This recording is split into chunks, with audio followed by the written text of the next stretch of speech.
Good evening po sa ating lahat. Narito po tayo sa ating panggabi na online service. Ito pong yung lingkod, Pastor Romy Olaso ng Pateros Evangelical Church. At sa gabing ito, ang pag-uusapan po natin, sino ba yung merong malinis na pamumuhay ayon sa sinasabi po ng salita ng Diyos? Kasi po sa harapan ng Diyos, may tinatawag na malinis sa pamumuhay. At ito po ang ating pag-aaralan sa gabing ito. Pero bago tayo magpatuloy, hingi tayo ng tulong sa ating Diyos na siyang nagbibigay sa atin, nag-evaluate sa atin kung ano ba ibig sabihin ng malinis sa pamumuhay.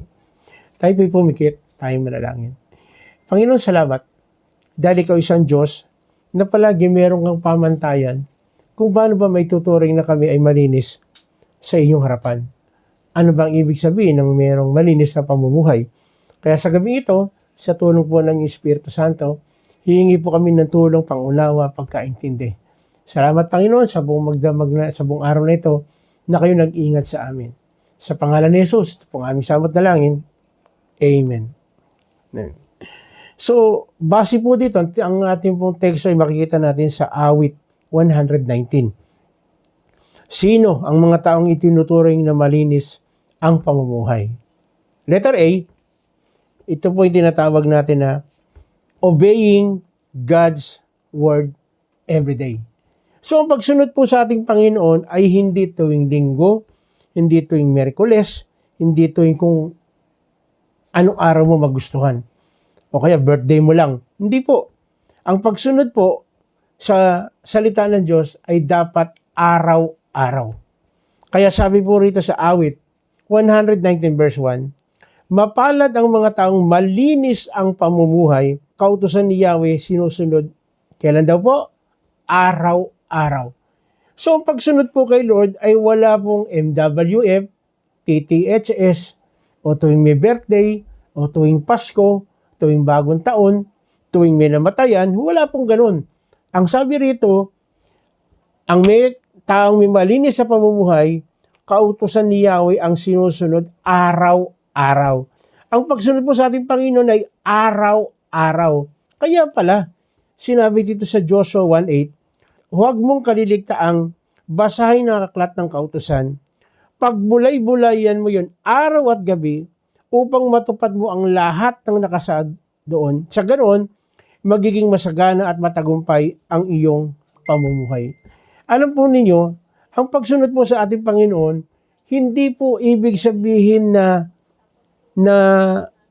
kagaya nung sinabi ko, MWF, sinabi araw-araw. Kaya pala itong Joshua 1:8 binigay. Maging yung pag-aaral ng salita ng Diyos, sabi rito, araw-araw. Actually, sinabi nga nito araw at gabi. Bakit?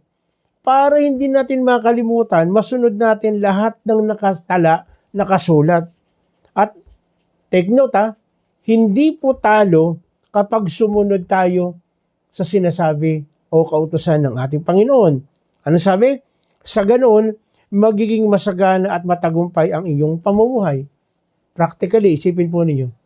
Kung hindi ka nagsisigarilyo, which sinasabi ng salita ng Diyos, na dapat ingatan natin ating pisikal na katawan, wala kang sakit. So pag wala kang sakit, hindi mo kailangan bumili ng gamot. Hindi ka magpapa-ospital. So masaganang buhay ba yan? Masaganang buhay po yan. Ang isang tao na walang sakit, masaganang buhay. Bakit? Biro mo yung imbis na ibibili mo ng pagkain, ibibili mo pa ng gamot. Imbis na ibibili mo ng damit, gagamitin mo pa pampa-ospital mo. So, yung pagsunod sa salita ng Diyos, talagang magiging masagana at matagumpay ang iyong pamumuhay. Hindi ba pag wala po tayong sakit, patagumpay ang buhay, makakapagtrabaho ka ng maayos, makakakilos ka ng maayos, makakapag-isip ka ng maayos. Lahat ng mga bagay na pwede mong gawin para sa ating pagkakaroon ng maturity ay mangyayari. Bakit? Wala kang karamdaman Aba, ang hirap yata mag-aral pag ikaw ay nandun sa ospital. Ang hirap yata mag-aral kapag ikaw ay nasa banig ng karamdaman. So, very practical yung sinasabi ng salita ng Diyos. At tayo rin ang makikinabang. So, ibig sabihin, ang pagsunod sa salita ng Diyos, araw-araw. Hindi po ito every other day. Hindi po ito merong panuntunan na MWF, TTHS, everyday. Pangalawa, no, sinasabi, yung mga tao daw na malinis, nagkakaroon ng malinis sa pamumuhay, ay letter B, seeking God's will everyday. Siyempre, paano kang makakasunod sa isang bagay kung hindi mo naman hinahanap ang kalooban ng Diyos? Kaya sabi sa awit 119 verse 2, mapalad ang sumusunod sa kanyang patakaran, buong pusong naghahanap sa kanyang kalooban. So anong gusto ng Lord? Seeking sa will ng God. So paano mo mangyayari yun? Saan mo kukunin yung will of God? Walang iba kundi sa salita ng Diyos. Hindi mo makukuha sa pagbabasa mo ng dyaryo. Hindi mo makukuha sa pamamagitan ng pagtambay sa kanto. Hindi mo makukuha yan kahit saan ka pumuntang eskwelahan kung hindi mismo ang salita ng Diyos. So again, tama. Kaya sinabi pala, balikan ko yung Joshua 1:8, pagbulay-bulayan daw natin ang salita ng Diyos dahil sa pamamagitan nito, dito natin makikita kung ano ang kalooban ng Diyos. We must seek God's will every day. Again, hindi po ito MWF, hindi po ito THS, hindi po ito tuwing Pasko. Kasi kung minsan, di ba, mapapatawad ko yan kapag dumating na Pasko. Di ba? Kasi meron tayong kanta tayong lahat ay magbigayan tuwing Pasko. Hindi po idun. Seeking God's will is every day. No? Hindi po yan makukuha sa pamamagitan po ng every other day. Araw-araw po. Hinahanap natin dapat ang kalooban ng Diyos. At para makita mo ito, sana nakasulat ito sa kanyang mga salita. Deuteronomy 10:12-13, sabing ganon, bayang Israel, ano nga ba ang nais ni Yahweh mula sa inyo? Ang gusto lang naman niya, igalang ninyo siya, sundin ang kanyang mga utos, ibigin siya, paglingkuran ng buong puso't kaluluwa, at tuparin ang kanyang mga bilin at tuntunin, ito rin naman ay para sa inyong kabutihan. Kagaya ng binasa natin kanina, di ba? Lahat ng ginagawa natin ng pagsunod kay Lord, hindi para sa Kanya lang, kundi para sa atin. Tayo ang unang-unang nabibinipisyohan. Di ba? Sabi dito, igalang ninyo siya, sundin ang kanyang mga utos, ibigin siya, paglingkuran ng buong puso at kaluluwa. Alam niyo po, kapag ginagawa natin, sinusunod natin, yung mga bagay out of love, iba po ang dating nun. At kapag nakasanayan mo na ito, magugulat ka, talagang bawat gagawin mo, sasabihin mo, minsan di mo napapansin, ito na pala yung lifestyle mo. Ito na pala yung bukang bibig mo. Ito pala ang laman palagi ng utak mo, laman ng puso mo. No? At kapag tinupad daw natin ito, tayo rin ang makikinabang para rin sa ating kabutihan. Again, babalikan ko uli. Di ba? Bakit ba tayo pinag-aaral ng ating mga magulang? Para ba sa ating nanay at tatay yun? Hindi. Of course, malaking bagay yun. Pag nakatapos tayo, mababawasan yung kanilang gastusin ng mga bagay. Pero para sa mga anak, di ba? Pag nag-aaral ka mabuti, mas malaki ang chance mo makakuha ka ng magandang trabaho. Kung nakatapos ka ng pag-aaral, mas malaki ang chance mo na ikaw ay matanggap pag nag-apply ka. Di ba?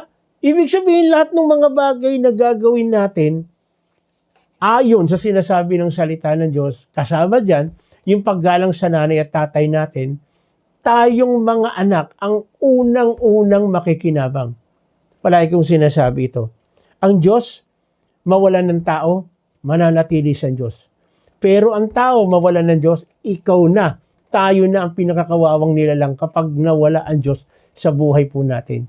Mapapahamak, magkakaroon po ng chaos sa buhay po natin. Which yun ang ayaw ng Diyos. Kaya binibigay niya ang kanyang mga salita para makita natin ano ba ang ibig sabihin ng pagiging mabuti sa harapan ng Diyos. Ano ba yung tinatawag na malinis na pamumuhay. Pangatlo, we must live in God's Word every day. Dapat tinatayuan natin, namumuhay tayo ayon sa sinasabi ng salita ng Diyos. Yun ang nagpapatakbo, yun ang nagpapakilos, Yun ang lumalabas sa ating bibig, yun ang ating kasing iniisip, at yun ang laman ng ating puso.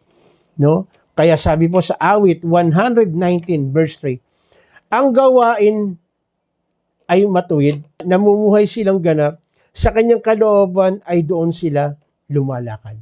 So again, ang pagsunod po, ang paglakad natin dito sa mundong ito ay dapat base sa sinasabi ng salita ng Diyos. Dapat ganap para mamuhay tayo ng ganap. No, maging maganda po at maging malinis ang ating pamumuhay, we must live in God's Word. Kung sa ano ang bawat ginagawa natin, step natin, nakasalalay sa sinasabi ng salita ng Diyos. Kaya pala sabi niya rito sa unang Juan 3:9, ang mga anak ng Diyos ay hindi nagpapatuloy sa pagkakasala. So kapag anak tayo ng Diyos, hindi rin tayo nagpapatuloy sa pagkakasala. Again, ano po natin, ipaliwanag natin ng gusto. Hindi ibig sabihin ng anak ng Diyos ay hindi na nagkakamali, hindi na nagkakasala. Wala pong ganun. Hanggat nandito po tayo sa lupa, magkakamali, palagi ko po sinasabi ito, madudumihan pa rin ang paa natin. Bakit? Kasi nandito ka pa sa mundong ito eh. No? Ang pagkakaiba po, pagka mananampalataya ka, hindi ka nag-e-enjoy. Hindi ka nagpapatuloy sa pagkakasala. Bakit? Sapagkat nananatili sa kanila ang binhing mula sa Diyos. Dahil yung salita ng Diyos nasa puso natin, nasa isip natin, ito po yung sinasabi ng iba na konsensya. Actually, hindi ito konsensya. Ang tawag ko po rito, conviction ng Holy Spirit. Ipapaalala ng Diyos, teka anak, huwag mong murahin yung nanay mo, huwag mong pagalitan yung nanay mo. Bakit? Ang sabi ng salita ng Diyos, gusto mong mababuhay mo, honor your father and your mother. Teka anak, huwag kang maglalasing, huwag kang magsisigarilyo, huwag kang magdadrugs. Bakit? Ang sabi ng salita ng Diyos, ingatan natin itong ating physical na katawan dahil ito yung templo ng Diyos. So kung gano'n, ay pinapaalala sa atin yan. Kaya nga, ang totoo, no? Ang totoo na anak ng Diyos, hindi siya magpapatuloy sa pagkakasala. Malaki po ang pagkakaiba nun, ha? Nagpapatuloy sa pagkakasala at nagkakasala. Kasi po pwede nagkakasala po tayo nang hindi natin sinasadya, na hindi natin alam, hindi natin napapansin. Kaysa doon talagang deliberately ginagawa po natin. Magkaiba po yan. At dahil ang Diyos ang ama nila, hindi sila maaring magpatuloy sa pagkakasala. So again, sabi rito, ang anak ng Diyos hindi magpapatuloy sa pagkakasala. Kapag tayo, sinabi nating mananampalataya tayo at nag-enjoy tayo sa kasalanan, malaking problema po yun. Suriin nating mabuti. Anak ba tayo talaga ng Diyos? Isang bagay na napakasimple, na maaring di natin napapansin, hindi tayo nagbibigay ng oras kay Lord. Sinabi kanina, binasa natin, di ba? Kailangan ang pagbubulay-bulay ng salita ng Diyos araw-araw. So kapag hindi mo ginawa yan, hindi natin ginawa yan, magugulat ka. Magiging habit mo na yan na magbabasa ka lang ng Bible kapag hindi ka inaantok. Magbabasa ka ng Bible kapag may problema ka lang. Magbabasa ka lang ng Bible pag mayroon kang gustong hilingin kay Lord. Mag-aaral ka lang ng salita ng Diyos. Kapag nararamdaman mo na parang mayroon kang dinaramdam sa katawan mo o mabigat ang problema, hindi po ganoon. Ang sinabi doon, sinabi nga doon, araw at gabi. Again, palagi ko sinasabi to, bakit araw at gabi? Gusto ng Lord, magsisimula tayo, magtatapos tayo sa Kanya. Ganun ang gusto ng Diyos. Para makita natin yung kahalagahan ng pagsunod sa Kanya. Kaya pala sinabi rito sa unang Juan 5:18, alam natin ang mga anak ng Diyos ay hindi nagpapatuloy sa pagkakasala. Ayan, maliwanag, no? Ang sabi diyan, ang anak ng Diyos ay hindi nagpapatuloy sa pagkakasala. Kaya kapatid, kung patuloy tayo na nagkakasala at nag-enjoy tayo doon, questionable po yun. Something is wrong. Tanungin natin si Lord, Lord, anak pa ba ninyo ako? Talaga pa bang ako ay lingkod ninyo? Ako ba talaga ay para sa inyo? Tanungin natin. Sapagkat iniingatan sila ng anak ng Diyos at hindi sila maaaring galawin ng dyablo. So, ibig sabihin, kapag na kay Lord pala tayo, hindi tayo pwedeng galawin ng dyablo. No? Ano ibig sabihin galawin? Pipilitin niyang gawin mong isang bagay kahit na mali. Hindi. Sa totoo lang po, hindi kayang basahin ng demonyo ang utak natin. Ang pwede lang makabasa ng utak natin, ang iniisip natin, walang iba kundi si Lord. Kaya lang niya nalalaman kung ano nasa utak natin, nasa puso natin, kapag binigkas na natin. Parang ganito, sinabi mo, ay, tinatamad akong magbasa ng Bible. Ika-capitalize na yun. Maglalagay siya ng mga tukso. Biglang may darating kang bisita, magde-devotion ka. Pero dahil sinabi mo yun, binigkas mo yun, gagawa siya ng paraan. Ay, parang ayaw kong magsimba itong linggo na ito. Ika-capitalize na yun. Anong gagawin niya? Pwedeng magawa siya ng isang sitwasyon na talagang totally hindi ka makakapag-church. Paano yun? Pwedeng biglang nagkaroon ng problema sa loob ng bahay ninyo. Pwedeng biglang nagkaroon ng sakit ang sino man sa part ng pamilya ninyo. Bakit? Kasi kinonfess mo eh. Sinabi natin eh. Pero kagaya po ng sinasabi ko, hindi kayang basahin ng demonyo ang laman ng utak natin, laman ng puso natin. Ang kaya niyang gawin, yung body language natin. O kaya yung pananalita natin. So dapat, mag-ingat tayo sa pagbibigkas. Mag-ingat tayo sa pananalita. No? Kasi dito nasusukat ang tinatawag na malinis na pamumuhay. Di ba kapag may nasabi tayong hindi maganda, meron tayong nasabi tayong hindi tama, minsan, o baka madalas pa, may mga taong nasasaktan. At kung minsan kapag ginawa natin yan, o baka madalas pa, hindi mo napapansin, nagagamit na pala yung bibig natin sa mga maling bagay, pagsasabi ng maling bagay. Kaya, base dito sa pinag-aralan natin, tingnan natin mabuti. Nandun pa rin ba tayo sa malinis na pamumuhay? Kasi ang ini-expect ng ating Panginoon, ang mga taong may malinis na pamumuhay, ito yung mga tao na nag-o-obey sa word ng ang word ng Lord araw-araw. Palagi hinahanap niya ang kalooban ng Diyos. At talagang nananatili siya sa sinasabi ng salita ng Diyos. No? Sa mga oras ito, isipin po natin mabuti. Saan kaya aspeto ng buhay tayo naririto? Tignan natin mabuti. Kasi ito daw po yung mga sign ng malinis sa pamumuhay at ito'y natatagpuan sa mga anak ng Diyos. So, hindi ito makikita doon sa mga hindi mananampalataya. Nag-e-expect si Lord na ang makakagawa nito ay walang iba kundi tayo na naniniwala sa sinasabi ng salita ng Diyos. Kapatid, sa mga oras ito, hindi isang aksidente na nandyan ka, nakakapakinig ka itong mensahe na binibigay ko. Gusto mo ba makapamuhay ng malinis sa harapan ng Diyos? O baka nasa sinasabi mo, kiniklaim mo na kay Lord ka, pero yung pamumuhay mo ay talagang hindi may tatawag na malinis. Kaya hindi mangyayari yun kasi kailangan ng Lord ng tao na magtitiwala at mananalig sa Kanya. Kaya tayo mananalangin, hihilingin ko na sumunod ka sa panalangin ito, gawin mo ito na nanggagaling sa iyong puso para ikaw ay ituring na anak ng Diyos at ikaw ay susubaybayan ng ating Panginoon, totally, magkaroon ka ng kaugnayan kay Lord. Ang tinutulungan ni Lord yung mga tao na nagkaroon ng kaugnayan sa Kanya at talagang nanalig sa Kanya. Tayo pumikit, tayo manalangin. Lord, salamat. Dahil di po ninyo kami pababayaan para kami tuloy yung bumagsak sa kasalanan.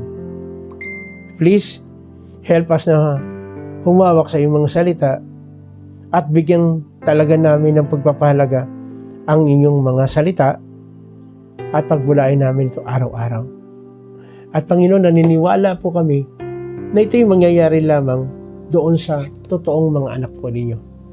At kagaya po ng sinasabi ng inyong salita sa John 1:12, ang sino mang sumampalataya ay manalig sa inyo, ay binibigyan mo ng karapatan na maging anak po ninyo. Karapatan na maging anak ng Diyos. Sa mga oras ito, Panginoon, tinatanggap po kita at ako'y sumasampalataya na ikaw ang aking pag-asa at kaligtasan sa buhay na ito. Patawarin po ninyo ako sa lahat ng aking pagkakamali, sa lahat ng aking pagkukulang.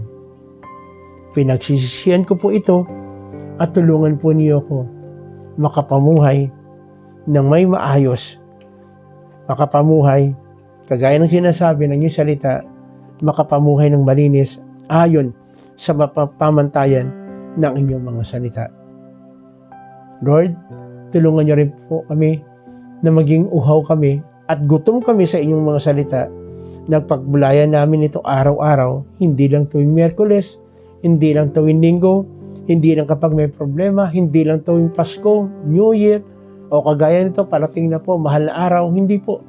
Kundi gawin namin ito araw-araw dahil ito po ang pamantayan niyo at ito ang paraan para makapamuhay kami ng maayos sa iyong mga harapan, sa inyong harapan. Sa mga oras kapatid, meron kang physical na karamdaman, ito yung pagkakataon.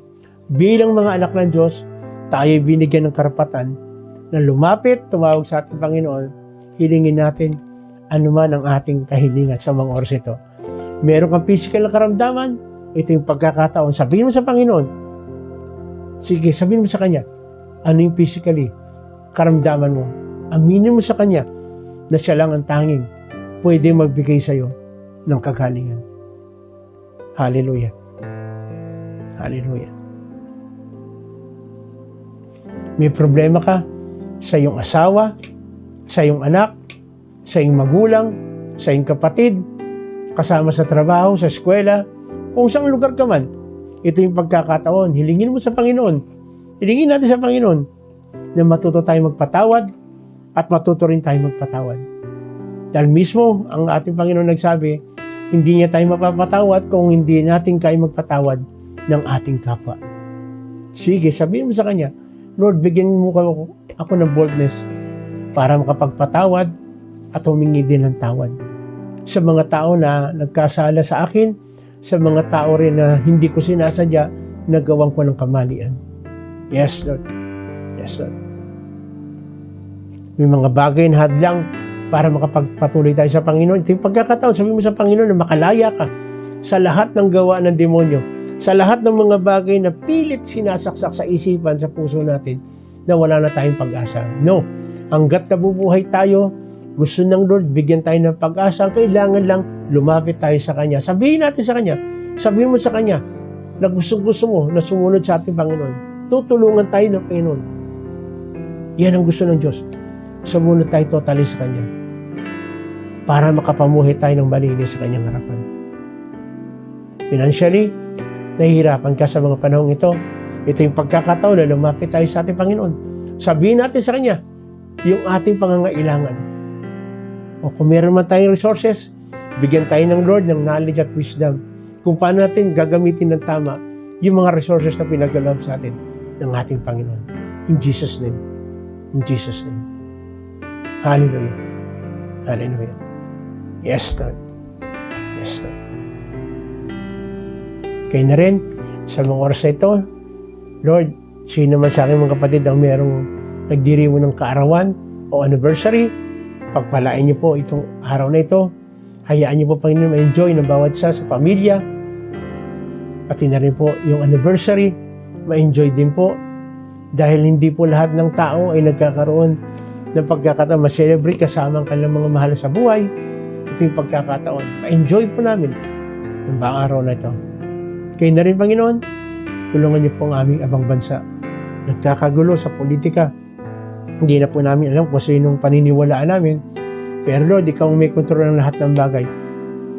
Hayaan niyo po, Panginoon, na lahat ng tumatakbo ang pagkaroon talaga ng puso at isipan na totoong pagtulong at pagsiservisyo sa mga tao ang nasa isip. Palitan niyo po, Panginoon, ang mindset na parang pang sarili lamang. Tulungan niyo rin, Panginoon, ang aming mga kapulisan, mga sundalo na huwag maging partisan, gampanan nila kailang tungkulin ayon sa sinasabi po ng batas. Pagpalaan niyo rin, Panginoon, ang aming presidente hanggang sa pinakamababang nanunungkulan, lokal man o national, para sa kaayusan ng aming bansa. Muli, Panginoon, salamat po ng marami sa gabing ito na kayo kumatagpo ng aming pangangailangan.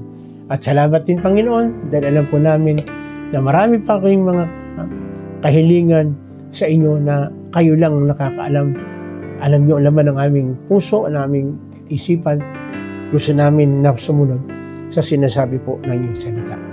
Pagpalain mo po, Panginoon, ang bansang Israel, dahil ikaw mismo nagsabi, ang sino mang magpala sa Israel ay iyong pagpapalain. Muli, maraming salamat po, Panginoon, dahil alam po namin na ngayon pa lang tinugin mo na itong aming mga kahilingan na ito, kasi lahat ng ito hinihingi namin sa pangalan ng aming Panginoong Sus.